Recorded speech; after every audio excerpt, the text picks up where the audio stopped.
which is like so. Oh, this is it. Okay, this music makes it. That's the video that I was talking about. I don't know why they put this like Sigma grind set music over it. What is going on?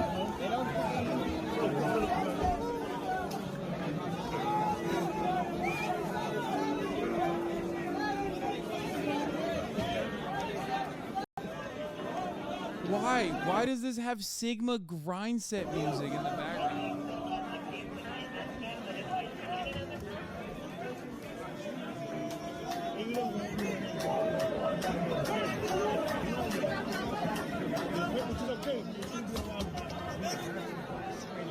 Not gonna help. They try to.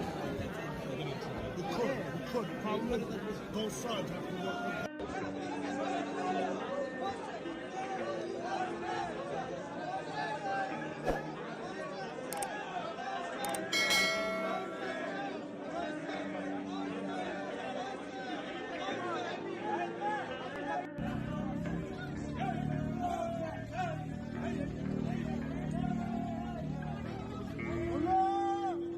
It's fucked up.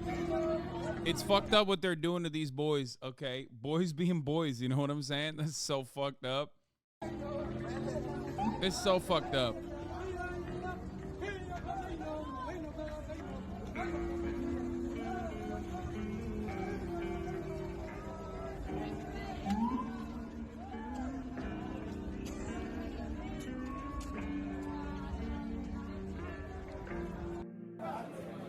Oh, you found the full video. Okay, that by the way, that is the.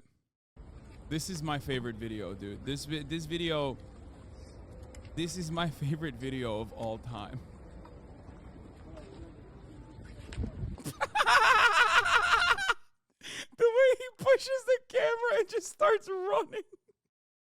Why did he do that? I guess there's no way to get out of that tunnel and just be normal about it. You can't just be like, excuse me. Can you stop filming me, please?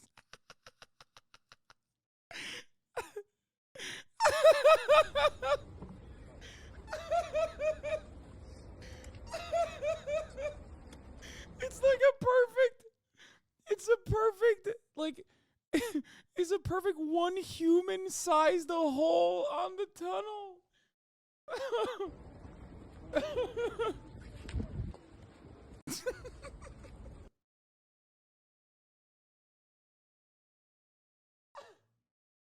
Oh God. Oh my God. Oh fuck, dude. It's so good. It's such a good story. Oh. It's like, dude, by the way, there's every group, it doesn't matter who was building this tunnel, it would still be funny. I just want to point this out really quickly, okay? Before people go, oh my God, like, oh, is it because they're Jewish? Like, no, dude, the idea that you got like a group of individuals that are just like living in a totally different century, okay? In the heart of New York City. And only a group like this would be able to pull off a feat like this. It's like if the Amish lived in New York. You know what I mean? If they just lived in the heart of New York, okay? Only they are industrious enough to be able to like build shit like this. They got a lot of free time.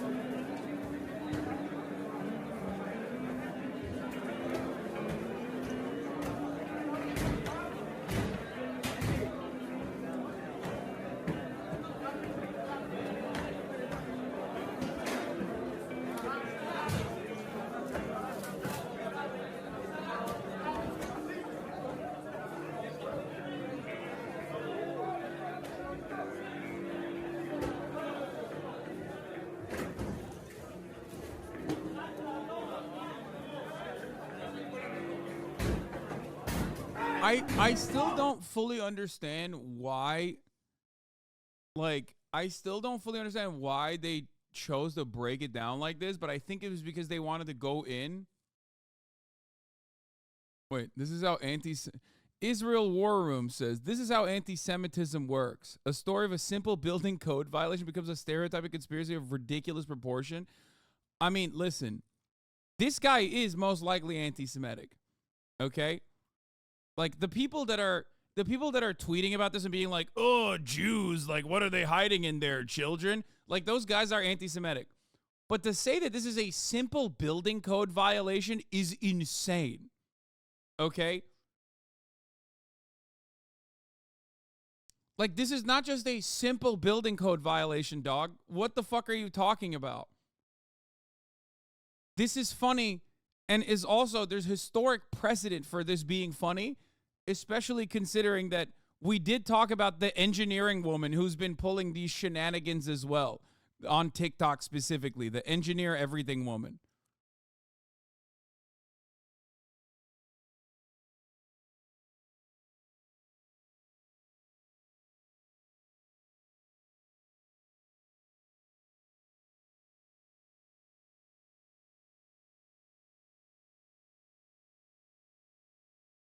Chat, can someone please explain what's happening? I joined mid-laugh at the guy climbing out of the street.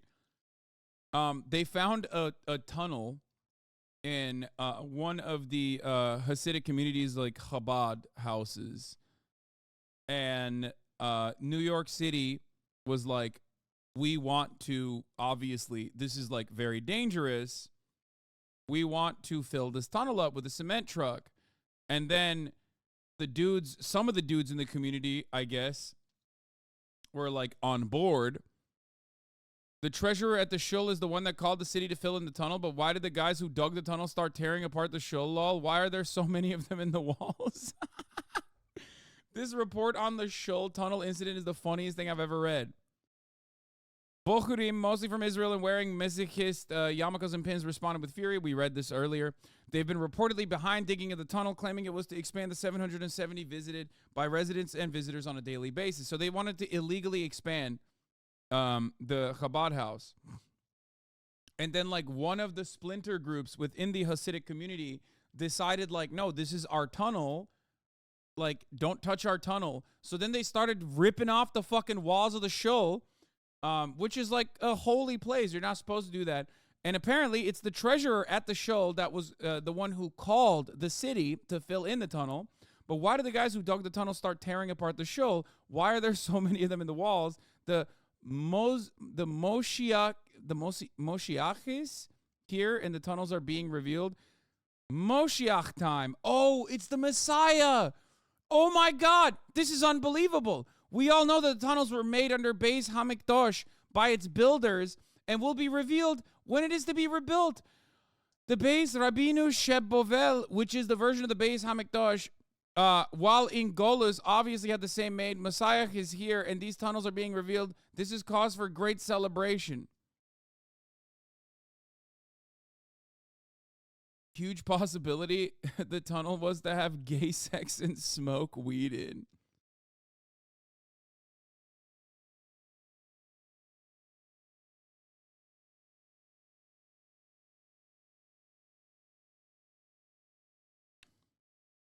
Tobias King MMA. The whole tunnel thing is just one aspect of a power struggle within the Chabad. Since their Rebbe died, conservative factions are fighting with more messianic factions who believe the Rebbe is still alive and the Messiah over the properties and shuls, etc.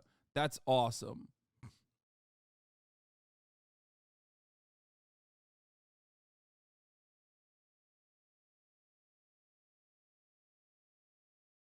That's sick. I love the power struggle happening within the Hasidic community.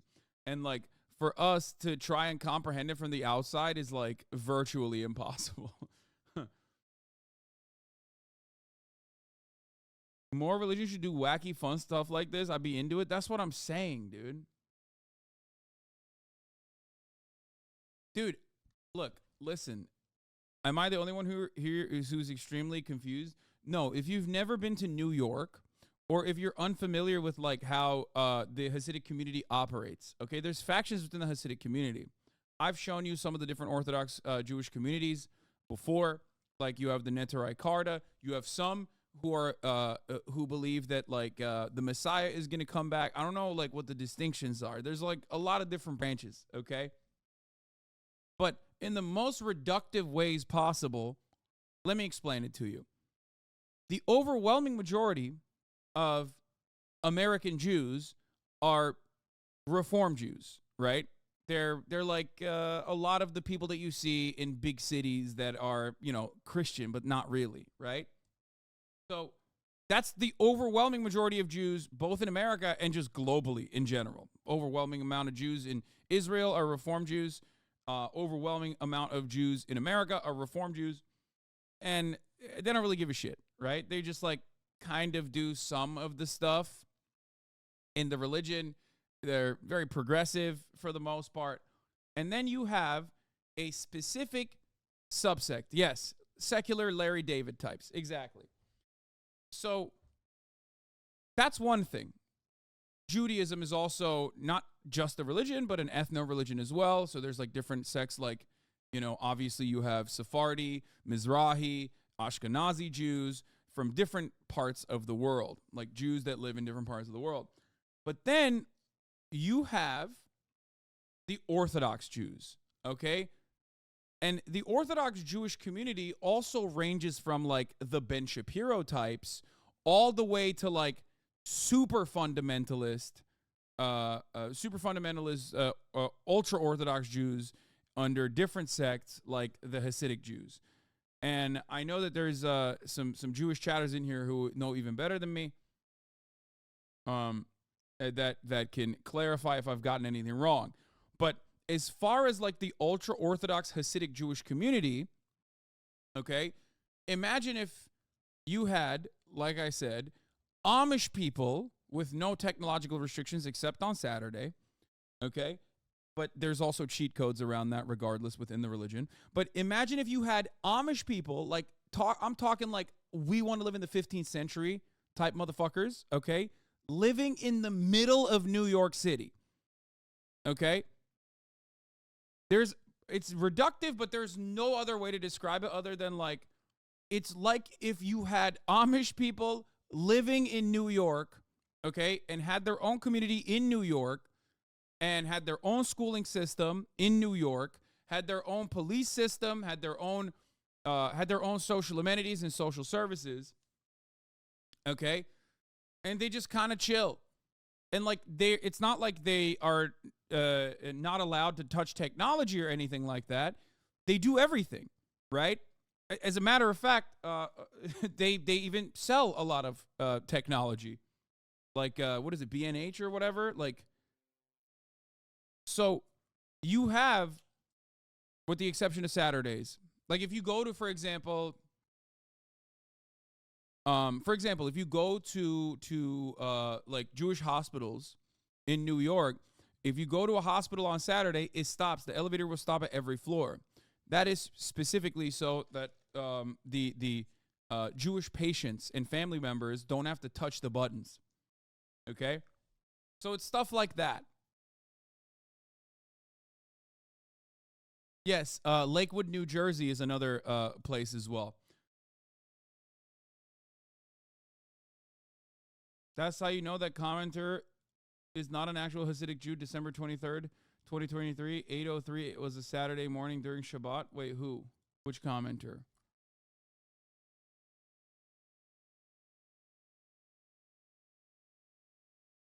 Ultra-Orthodox and Hasidic are like umbrella terms that include Chabad, Satmar, etc. Satmar Hasidim are the ones who are anti-Zionist, by the way. Yeah. So there's a lot of like weird, fascinating stuff that they do. Mount Sinai has those elevators, yeah. So there's a lot of, literally right next to me on screen. Wait, who? TrueAnon? What are you talking about? I'm confused. Anyway. B&H Camera, Adorama, and Focus Camera are also electronics that are owned by Orthodox/Hasidic Jews. So overall,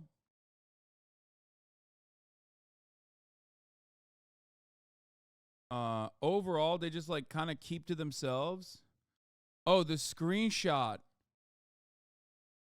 Oh, this guy is fake. Oh, because he. Oh, I got it. Well, yeah, December 23rd. Does that fall on a Saturday at 8:03 a.m.? Unless they're dictating their tweets.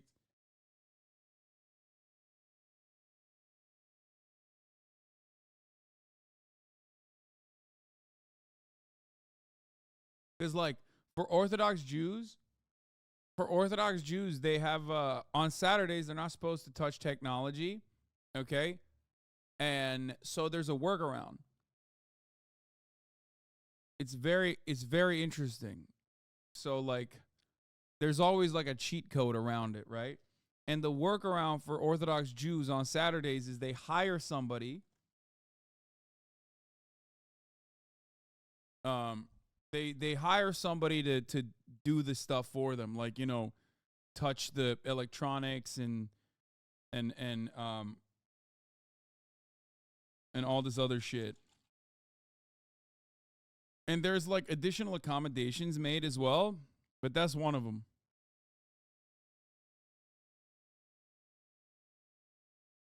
Shabbos, Shabbat begins on Friday nights and ends on Saturday night. Yeah.